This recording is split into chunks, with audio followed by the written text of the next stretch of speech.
Hi, in this short video I'm going to go through a few breeding tips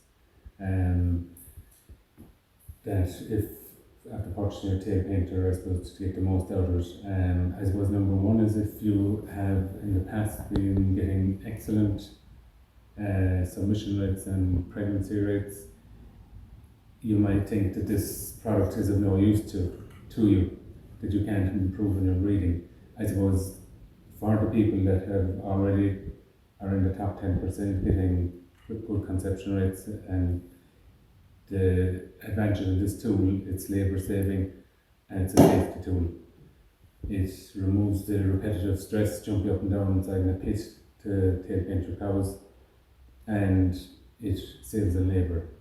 So I suppose that's where the main advantage of this is for the people with top results. But if you're a farmer with getting average results, or you're disappointed yourself in your submission rates and your conception rates, I suppose the most important thing is heat detection. If you don't get your heat detection right, you are not going to get your submission rates or your pregnancy rates correct.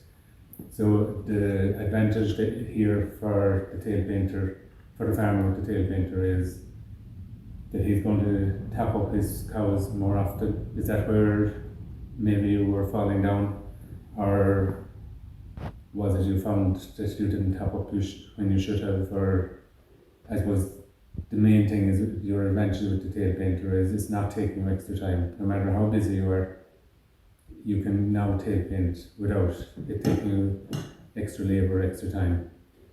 And the regular topping up of your paint, you're going to pick up the weaker heats. I suppose in my experiences, farmers get a bit careless on the topping up. Paint gets weathered and gets chipped, and if you're not topping up at that stage, you're going to be questioning whether she's in heat or not, and eventually she's put into the crush. She's inseminated and she actually was never in heat, and it automatically upsets your whole routine, because you think this cow now has been in heat, she has been served in possible pregnancy, where in fact she was actually never in heat when you inseminate her. So that's the main advantage of the Tailpainter, is it's easy to do, it's not taking extra time, and you're more inclined to do it when it's easy. So hopefully that at the end of the season with your Tailpainter that you will see some improvement in your figures.